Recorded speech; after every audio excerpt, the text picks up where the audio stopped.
सवेरे रात थी, लेकिन फायर टेम्पल में रात और दिन का कोई फर्क नहीं होता। यहाँ सिर्फ अग्नि बोलती है। मंदिर के बीचों बीच अग्नि कुंड जल रहा था, न तेज न धीमा, बस जीवित। उसके सामने ध्रुव शौर्य ध्यान में बैठा था, आंखें बंद, सांस स्थिर, दिल शांत। लेकिन उसकी हेवनली फ्लेम आज असामान्य थी, जैसे वो किसी अनजानी दिशा की ओर खींची जा रही हो। ध्रुव को यह महसूस हुआ, पर उसने आंखें नहीं खोली। तभी अग्निकुंड हल्का सा कांप गया, हवा भारी हो गई, मानो पूरे मंदिर ने एक साथ सांस रोक ली हो। ध्रुव के भीतर आचार्य विदुर की आवाज गूंजी, ध्रुव, ध्यान मत तोड़ो। लेकिन अगले ही क्षण अग्नि भड़क उठी। दीवारों पर बनी प्राचीन लिपियां एक एक कर चमकने लगी। ध्रुव की भौहें तन गईं। उसने पहली बार खतरे को महसूस किया। यह साधारण अग्नि नहीं थी, यह उसे बुला रही थी। अचानक ध्रुव को लगा जैसे किसी ने उसकी आत्मा को शरीर से खींच लिया हो। उसका शरीर फायर टेम्पल में ही बैठा था, लेकिन उसकी चेतना अंधकार में गिरने लगी। आचार्य! ध्रुव के मन में एक चीख गूंजी। उसी क्षण आचार्य विदुर ने सब समझ लिया। उनकी आंखें खुली, चेहरे पर न डर था न घबराहट, सिर्फ निर्णय। उन्होंने अपने दोनों हाथ अग्नि कुंड की ओर बढ़ाए। ध्रुव, उनकी आवाज पहली बार भारी थी। याद रखना, गुरु का कर्तव्य शिष्य को बचाना होता है। आचार्य विदुर की आत्मिक शक्ति अग्नि में समा गई। फायर टेम्पल पूरी तरह जल उठा। उनका शरीर अग्नि में धीरे धीरे राख होने लगा, लेकिन उनकी आत्मा ध्रुव से जुड़ चुकी थी। और तभी सब कुछ टूट गया।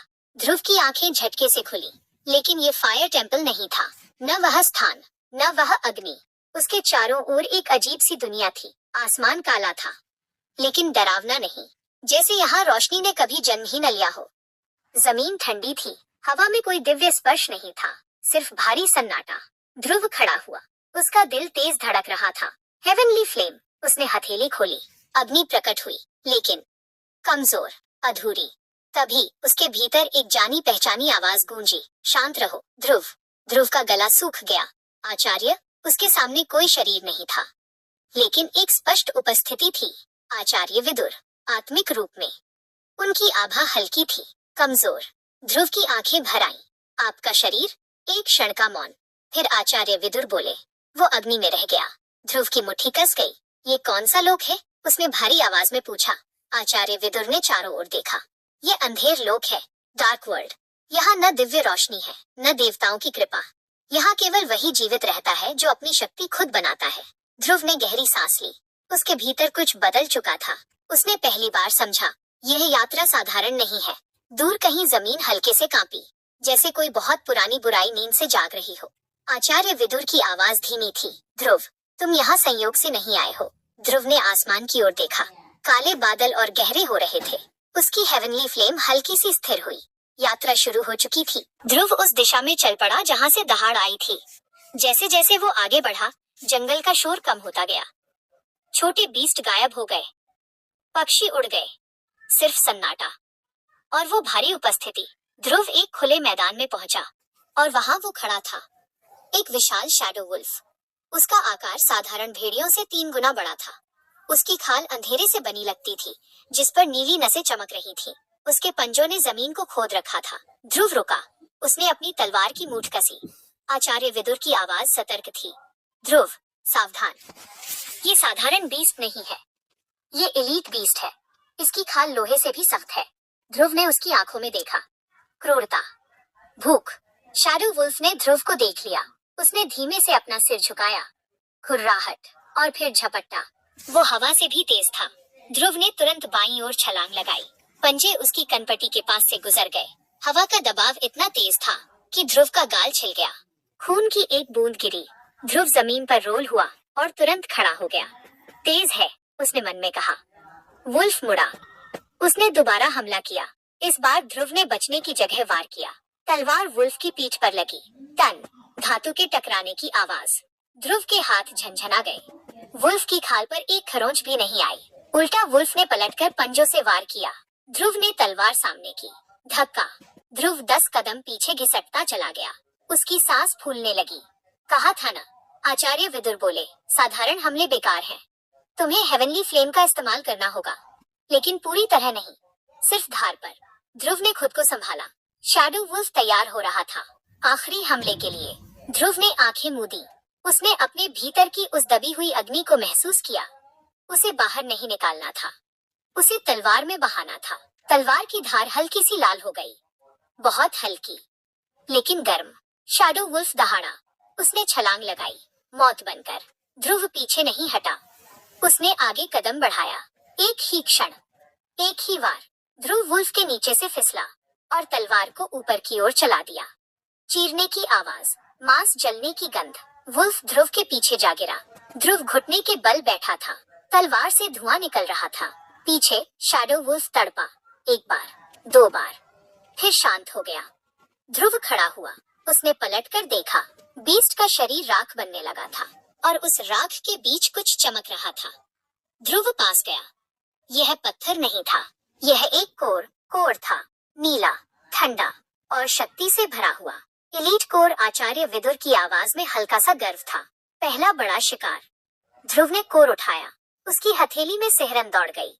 यह साधारण पत्थरों से काफी अलग था।